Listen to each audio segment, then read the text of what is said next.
Clickers alert! 3 plays no one saw coming, and only one will get you out of the bubble. How in the world do you justify selling the running back who took hits for this franchise? What kind of cowardice makes a quarterback killer turn down? Quinn, for fear of shining, and listen up. We just bet $96 million on a contract with clauses no one is reporting. This is not journalism. It's a ticking time bomb. You decide, subscribe now and discover the truth, or risk your timeline. Filling up with lies? If you're one of those with the shield tattooed, this is gold versus poison. Hit like before others do and get left out. I still can't process what just happened with Brian Robinson Jr. This guy who gave us hope when everything seemed lost, who survived the shooting and came back stronger, has just been sent to San Francisco like another card in the deck. And you know what bothers me the most? That he himself says his last moments here were unusual. I tell you this. When a player who has given everything to this franchise uses the word unusual to describe their departure, something very strange happened behind the scenes. Robinson Jr. is not a guy who complains publicly, but listen to what he said exactly. The last week or two was a bit unusual. A bit unusual? Dude, when Peters sends you west without notice after being our workhorse, that's more than unusual. Allow me to remind you of the full story of this young warrior. Brian Robinson Jr. was selected in the 3rd round of the 2022 draft, the 98th pick straight out of Alabama, where he learned to be a professional under Nick Saban. He came here at 23, 6'2", and 225 pounds of pure muscle, ready to be our franchise running back for years. And what happened? In August of 2022, just 2 months after being drafted, this man was shot twice in a robbery attempt in Northeast DC. 2 bullets, folks. One in the right hip, another in the right knee. The doctor said he might never play again. The outlook was uncertain, the recovery was going to be long, and many thought his career was over before it began. But you know what Robinson Jr. did? He got up like the warrior he is, rehabbed like a beast, and returned in October 2022 to play 8 games in his rookie season. In those 8 games as a rookie, after 2 surgeries and months of rehab, the man ran for 797 yards and 9 touchdowns. 99 yards per game average. That season showed us we had something special, something that couldn't be measured just in stats. The 2023 season is where he really shone. 1,024 rushing yards, 8 rushing touchdowns, 22 receptions. For 206 additional yards, he became our workhorse, the man who carried the offense when things got tough. And do you remember that 87-yard run against the Eagles? Pure Burgundy and Gold magic. But 2024 is where things began to complicate. 3 different leg injuries. A hamstring strain early in the season, then an ankle issue mid-year, and finally a calf injury that kept him out for 3 crucial games. Ended up with just 658 rushing yards and 4 touchdowns. His lowest numbers since the rookie year. And do you think this was just because of rookie Bill Krosky merit? Please! Bill was selected in the 2nd round, 47 pick from Georgia Tech. He's a talented guy, 6'1", 210 pounds, with a 4.38 speed in the 40-yard dash.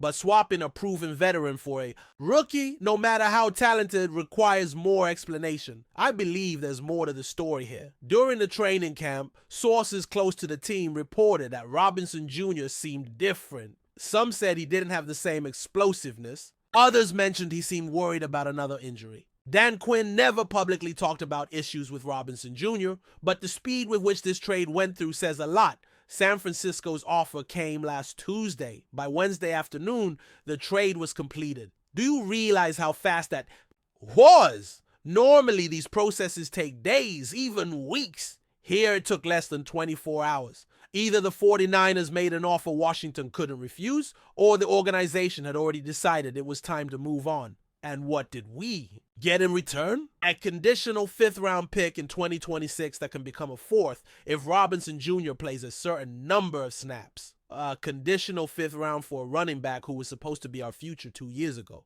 That tells me either Robinson Jr. had issues we don't know about, or Peters believes 100% in Krosky merit. Now he's in San Francisco competing with Christian McCaffrey. And listen to the mentality he has. I respect everyone, but I'm competitive. I came here to compete. That's a warrior mentality. McCaffrey has been dealing with injuries. plantar fasciitis, Achilles tendonitis, calf issues. The man is 29 and has been carrying entire offenses for years.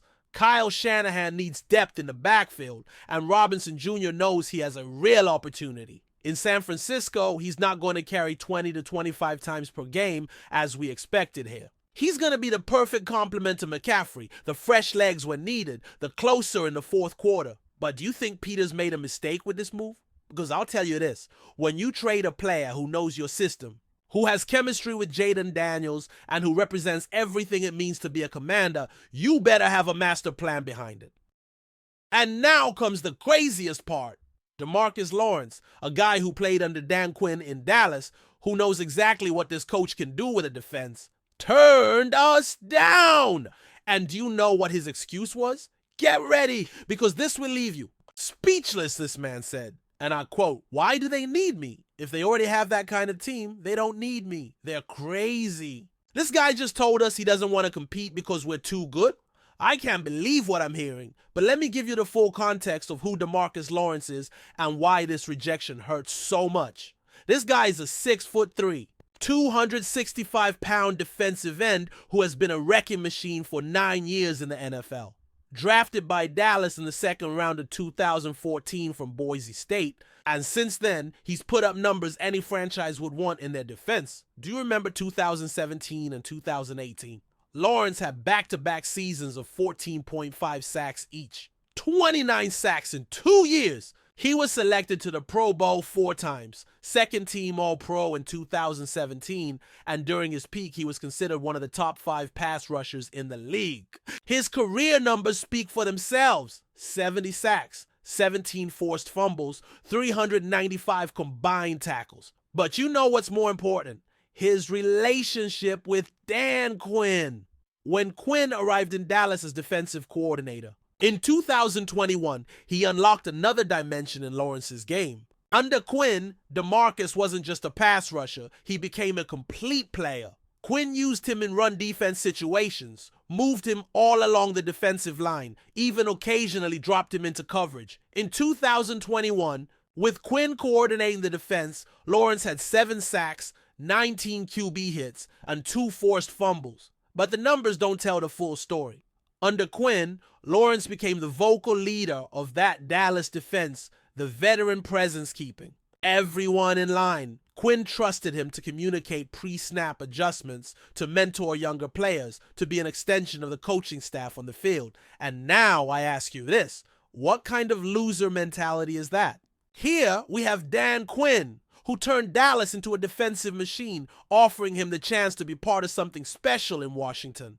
And the man says no because he doesn't want to follow trends. The full negotiation history is even more frustrating. According to sources close to the organization, Dan Quinn personally contacted Lawrence in February, right after being hired as head coach. The conversation lasted more than an hour. Quinn explained his vision for Washington's defense, showed him film on how he planned to use Dorrance Armstrong Jr. and Javon Kinlaw, and told him exactly where Lawrence fit into the puzzle. Quinn wasn't offering him to be just another piece. He was offering to be the guy, the veteran leader who was going to stabilize that pass rush. With Dante Fowler Jr. going to Dallas in free agency, with Jonathan Allen being released, Washington desperately needed a proven commodity on the defensive line. Lawrence kept saying, "I'm not going to join a team just because they have a good chance to go to the championship. Like, why am I necessary? If you already have that kind of team, you don't need me."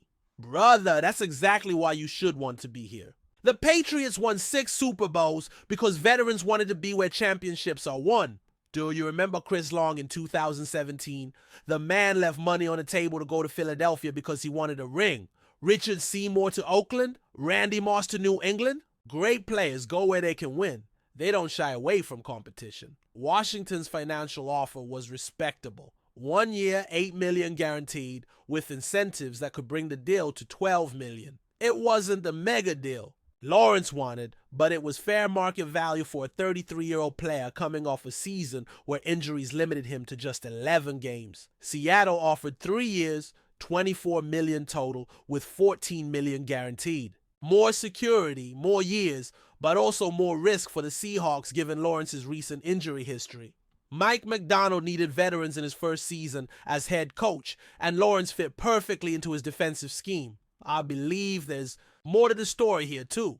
During negotiations, Lawrence expressed concerns about playing for a divisional rival. 9 years in Dallas, building rivalries with Washington, and now he'd have to switch sides completely. Some players can't handle that mental transition. But do you think we missed out on something big or dodged a bullet? Because let me tell you, Dietrich Wise Jr. has been dominating the entire training camp, and maybe Peters and Quinn knew exactly what they were doing. Wise Jr. came from New England with solid credentials. 30 sacks in 4 seasons with the Patriots, including 9.5 sacks in 2022. He's younger than Lawrence, 28 versus 33, comes without injury concerns, and costs significantly less.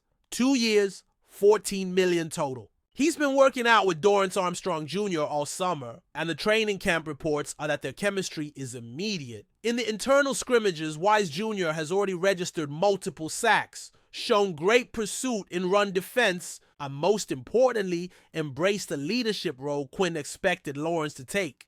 Sometimes the player you don't get is better than the one you do.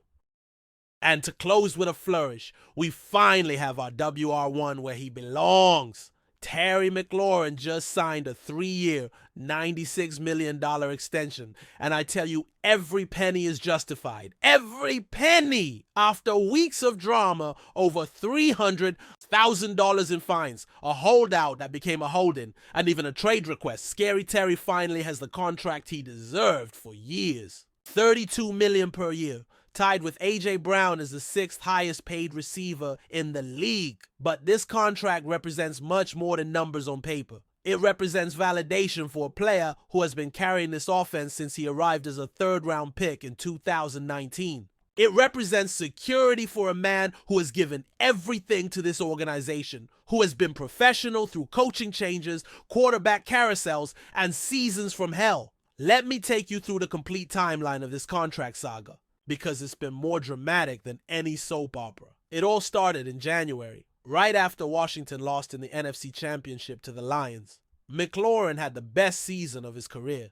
82 receptions, 1,096 yards, and a franchise record 13 touchdowns. He was clutch in the playoffs, showed up when it mattered most. His agents, Buddy Baker and Tony Bonagura, contacted Adam Peters in February to start negotiations. The initial ask was aggressive, 4 years, $140 million, which would have made him the highest paid receiver in NFL history. Peters' response was immediate. Let's be realistic. The organization's initial offer was insulting. 3 years, $72 million, with only $40 million guaranteed. McLaurin's camp immediately rejected it. $24 million per year for a player who had just recorded 13 touchdowns and had been Jaden Daniels' most reliable target. Come on! During March and April, negotiations stalled completely. McLaurin didn't participate in voluntary workouts, missed the team's charity events, and publicly expressed frustration. Haven't heard from the organization in over a month, he said in July. That quote sent shockwaves through Commanders Nation. The July 31st trade request was the breaking point. McLaurin, through his agents, formally requested a trade, citing lack of good faith negotiations and feeling undervalued. Peters never seriously considered the request, but the message was clear. Pay the man or lose him. The situation escalated during training camp. McLaurin reported but was placed on the PUP list with an ankle injury that many believed was diplomatically convenient. He started accumulating fines. $50,000 per day for missing mandatory practices, plus $15,000 per day for missing meetings. The total reached over $300,000. And do you know why this contract was absolutely necessary? Because Terry McLaurin isn't just our best receiver, he is the heart of this offense. In 2024, he had 82 receptions, 1,096 yards, and a franchise record 13 touchdowns. 45% of our receiving touchdowns came from him, but numbers only tell part of the story. McLaurin has been the model professional from day one. Drafted in the 3rd round, 76th pick from Ohio State in 2019, no one expected him to become a franchise receiver. His rookie season, with Dwayne Haskins struggling as quarterback, McLaurin still managed 919 yards and 7 touchdowns. Year after year, through Alex Smith's comeback, Taylor Heinicke's wild ride, Carson Wentz's disaster, and Sam Howell's growing pains, McLaurin has been the constant. The safety blanket? The reliable target? The player who shows up regardless of who is under center. His career numbers are absolutely elite. 6,379 receiving yards in 6 seasons, 39 touchdowns, and most impressively, 1,000 plus yards in 5 consecutive seasons. Only 6 players in NFL history have achieved 900 plus yards in each of their first 6 years. McLaurin is in company with Calvin Johnson, Randy Moss, and Odell Beckham Jr. But here's what really excites me.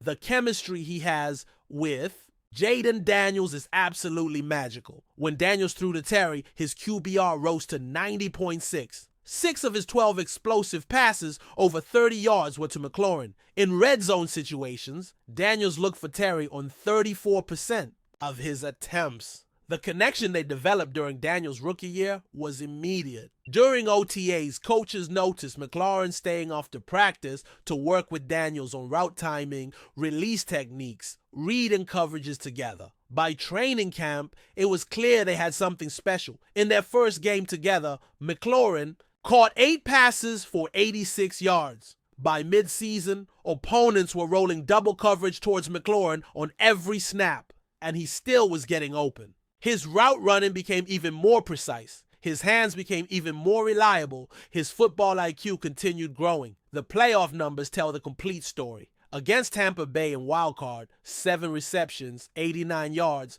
1 touchdown, including the game-sealing catch with 2 minutes 47 remaining. Against Detroit in divisional, 6 receptions, 87 yards, 1 touchdown, including a spectacular 31-yard gain that set up the winning score. Against Philadelphia in NFC Championship, 5 receptions, 73 yards, plus the crucial 3rd down conversion that kept their final drive alive. I believe this extension sends a clear message.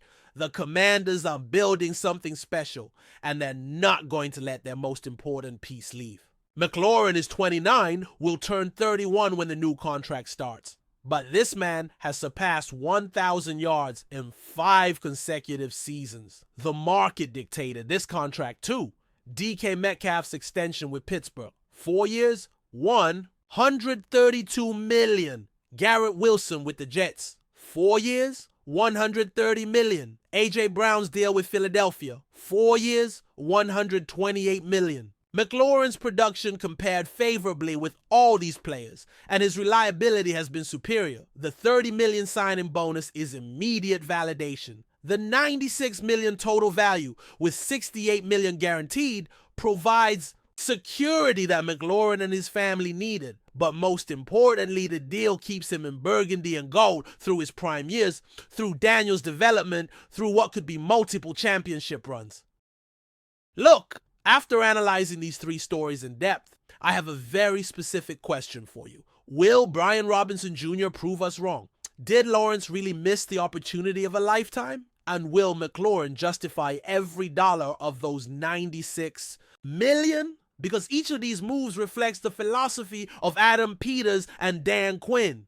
Peters doesn't make sentimental moves. He builds for the future. Quinn wants players who embrace competition, who want to be great, who fight for every opportunity. Robinson Jr.'s trade might sting now, but if Krosky Merritt develops into our future bell cow back, we'll look back on this move as genius. Lawrence's rejection might be a blessing in disguise if Wise Jr. and Armstrong become a dominant pass rush duo. And McLaurin's contract extension ensures that we have stability in our most important offensive position during our championship window. Let me know in the comments which of these 3 stories impacted you the most, because I have my own theories about what really happened behind the scenes. If you think Robinson Jr. is going to shine in San Francisco, write Robinson. If you think Lawrence made a career mistake, write error. And if you're convinced Terry is worth every penny, write Scary Terry. This community we've built together is more than a channel. We're a Burgundy and Gold family that lives and breathes Commanders 24/7. If you haven't subscribed yet, what are you waiting for? Because tomorrow we're going to have more exclusive analysis you won't find anywhere else. Hit like if you believe Adam Peters is building something historic. Subscribe if you want to be part of this Never Quit family, and turn on notifications, because these explosive stories are just beginning. And remember, hail to the commanders.